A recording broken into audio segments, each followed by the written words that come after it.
Salut, c'est Elsa, j'espère que vous allez bien. Je suis ravie de vous retrouver pour un tuto, pour un sac très simple à réaliser, mais quand même doublé et avec une poche à l'extérieur et une poche à l'intérieur. Donc ça peut vous permettre d'utiliser des chutes. D'ailleurs j'ai fait une autre version où je pouvais pas couper les rectangles en une seule fois et j'ai cousu plusieurs morceaux pour avoir des rectangles de la bonne dimension. Donc n'hésitez pas à jouer avec vos chutes. Et puis c'est un sac qui a un fond, vous voyez, qui est rectangulaire. Pour réaliser ce sac, on a besoin de deux rectangles de 50 x 70 cm. Donc un rectangle de tissu qui sera l'extérieur du sac et un rectangle de tissu qui sera l'intérieur du sac.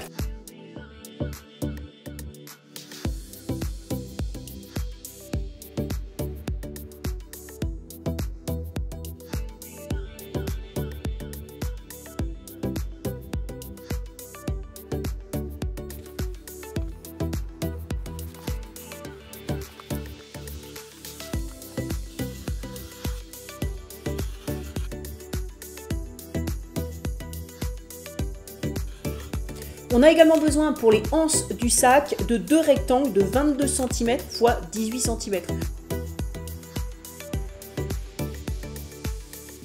Et puis pour les anses, on a besoin de deux rectangles de 60 cm x 12 cm.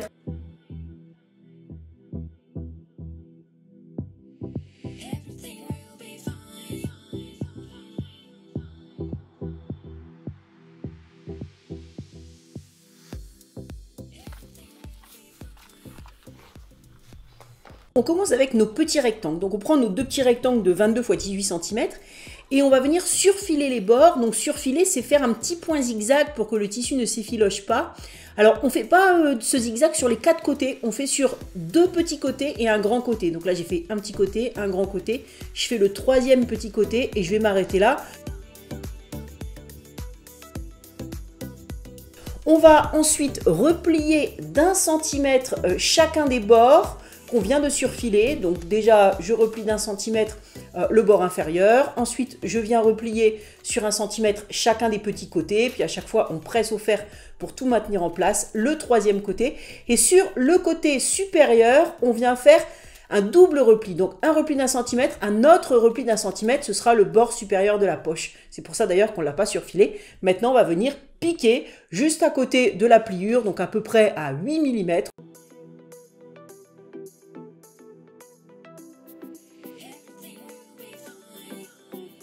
On fait ça évidemment sur chacune des poches. Maintenant, on va prendre nos deux grands rectangles et on va venir les plier, attention, envers contre envers. On va donc voir l'endroit du tissu à l'extérieur. On peut mettre un petit coup de fer. On aura besoin de ce pli d'ailleurs, donc on va bien marquer le pli. Donc voilà, là sur le tissu principal, je plie envers contre envers, donc j'ai bien l'endroit du tissu vers moi. Et je vais venir marquer les repères de poche. Alors, où est-ce qu'on va placer la poche? On va la placer à 10 cm du bas. Donc vous voyez, je trace une ligne à 10 cm du pli, en fait, en bas j'ai le pli, et à 15 cm des côtés.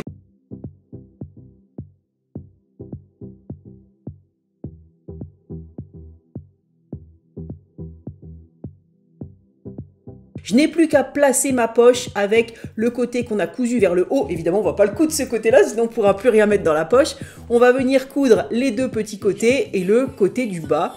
Donc voilà, et évidemment, on dépliera le sac pour coudre la poche, hein, parce que si on coud la poche avec les deux épaisseurs l'une sur l'autre, notre sac il sera fermé. Vous voyez, voilà, on déplie. Ensuite, on pose notre poche et ensuite on la coud évidemment sur les deux petits côtés et le grand côté. Donc on fait ça avec le tissu extérieur et puis ensuite on fera ça avec la doublure.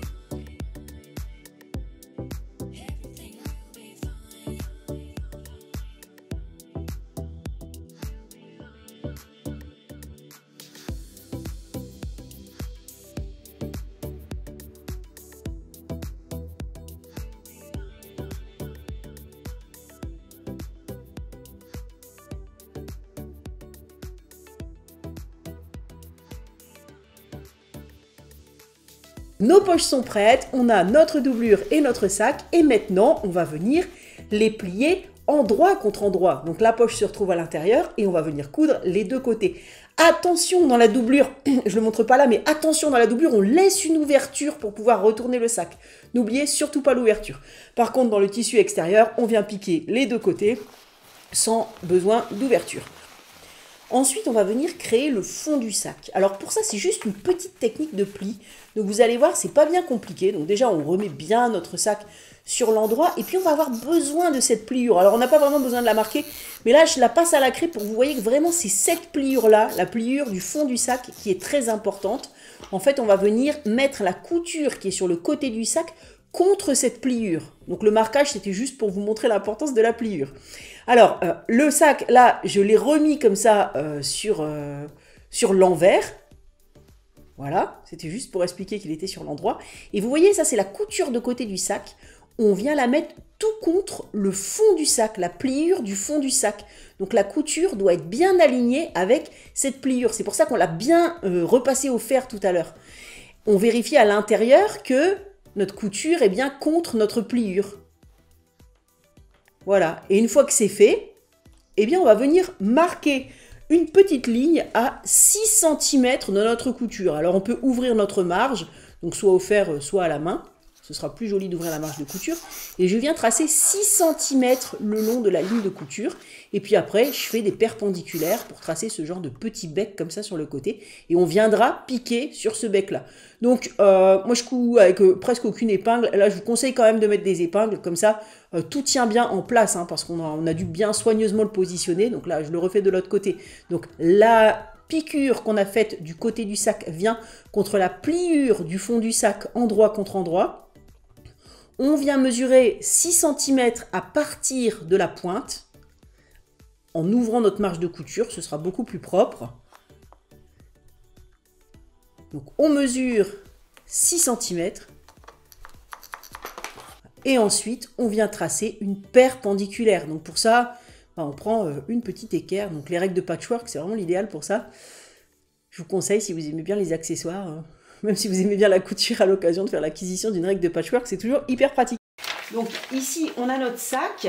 Là, on a piqué sur les deux côtés. Donc si on peut ouvrir la marge de couture ici. Donc, ouvrir la marge de couture, c'est écraser la couture pour qu'elle s'ouvre. On peut le faire au doigt et après on peut le faire au fer. Si on veut, on peut recouper en bas là, au ciseau, on n'est pas obligé. Voilà, et en fait, cette ligne là qu'on vient de coudre, on va l'aplatir pour qu'elle vienne sur le bas du sac qui est plié, sur la pliure en fait. Donc la ligne là, elle doit être sur la pliure. Donc on doit regarder à l'intérieur pour vérifier que la piqûre, elle est bien sur la pliure. Ça nous donne comme ça une petite pointe. Et c'est ici qu'on va venir, donc on mesure 6 cm là, et c'est ici comme ça qu'on va venir piquer. Donc voilà ce que ça donne avec notre sac, avec un petit modèle en papier, on voit comme ça c'est plus petit. On recommence avec la partie extérieure du sac. Donc là, la ligne de couture, je vérifie qu'elle est bien sur la pliure du fond du sac. Ça c'est le fond du sac. J'ai comme ça ma petite pointe qui vient se dessiner. Je vais mesurer ici 6 cm. C'est ici qu'on arrive. Et après, on trace perpendiculairement à la ligne. Voilà. On peut mettre une épingle. Et c'est là qu'on viendra piquer. Même chose de l'autre côté. On a donc 4 coins à piquer, les 2 coins de la doublure et les 2 coins du tissu principal.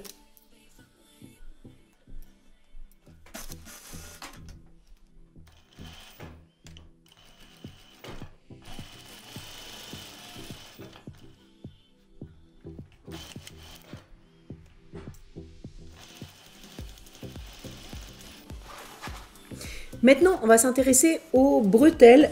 Donc, on vient plier nos 2 longs rectangles envers contre envers. On a l'envers à l'intérieur. Le premier pli, en fait, c'est juste pour avoir un repère. Et ensuite, on va venir replier. Donc, chacun des bords, en fait, des longs bords, on vient le rabattre sur la pliure. Donc, je fais ça avec le bord qui est là en dessous et le bord qui est là au-dessus. on repasse bien et ensuite on vient refermer la bretelle. Comme ça, en fait, on n'a aucun bord à vif qui est apparent. Déjà, la bretelle sera plus épaisse puisqu'il y a 4 épaisseurs de tissu. Et puis, c'est beaucoup plus rapide aussi que de retourner une bretelle. C'est beaucoup plus propre et beaucoup plus rapide. Et il suffit de venir surpiquer des deux côtés. Donc, il y a un côté qui ferme et un côté où c'est juste en décoration le long du pli à 1 ou 2 mm. Voilà, donc essayez d'être régulier, de prendre un repère sur le pied de biche. Et puis, de coudre régulièrement. Ce sera plus joli. Ça fait un petit exercice en même temps pour s'entraîner à être bien parallèle au bord.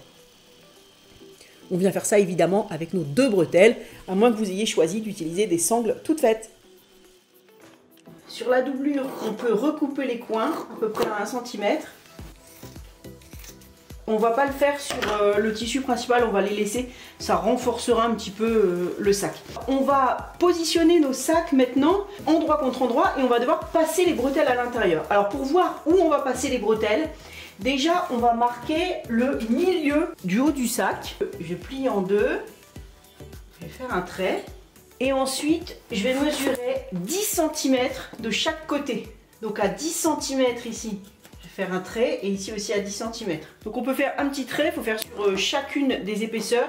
Mais on peut aussi tout simplement faire un cran. Comme ça, on va marquer les 2 épaisseurs en même temps. On va faire la même chose sur la doublure. Donc là, c'est pas besoin de remesurer.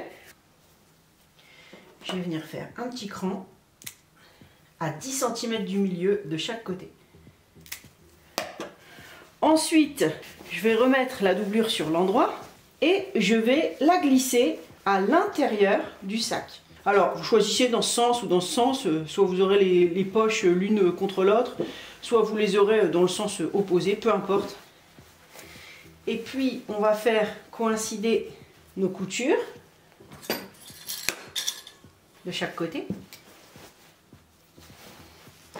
Et nos bretelles, en fait, on va les prendre et on va les glisser, donc attention qu'elles ne soient pas tournées, à l'intérieur. Et je vais aligner chaque bord sur le petit cran. Donc là, par exemple, j'ai le cran de la doublure. Je mets la bretelle pour que le cran il soit au milieu de la bretelle. Je mets le tissu principal pour que le petit cran soit au milieu de la bretelle aussi. Et je viens mettre un petit clip. On tourne et on refait la même chose. Il ne nous reste plus qu'à piquer tout autour à 1 cm.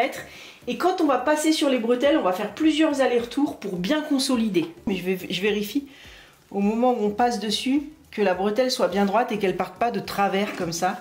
On pique à 1 cm. Et là, donc là je suis sur la bretelle. Donc je vais faire plusieurs allers-retours.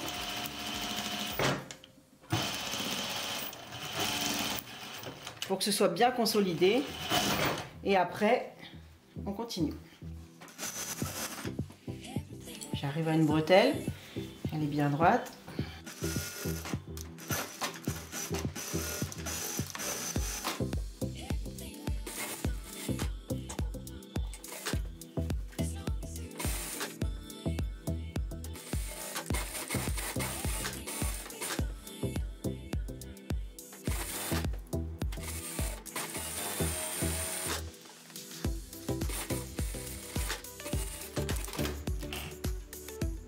On obtient. Il nous reste à retourner le sac par l'ouverture qu'on a laissée dans la doublure.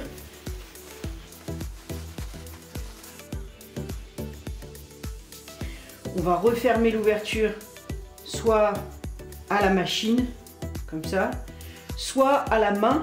Et même si on fait des petits points invisibles, on aura un sac qui est réversible.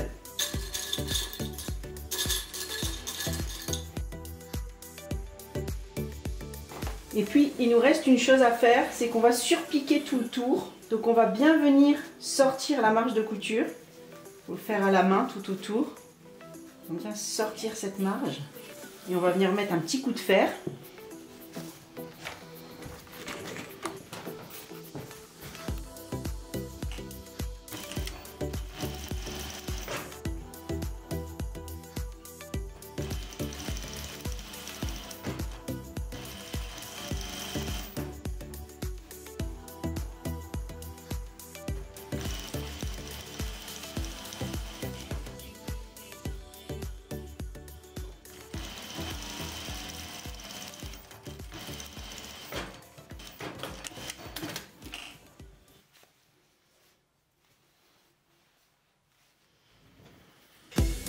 J'espère que ce tuto vous a plu, qu'il vous permettra peut-être d'utiliser vos chutes ou de réaliser de jolis sacs pour aller faire vos courses, pour ranger vos affaires.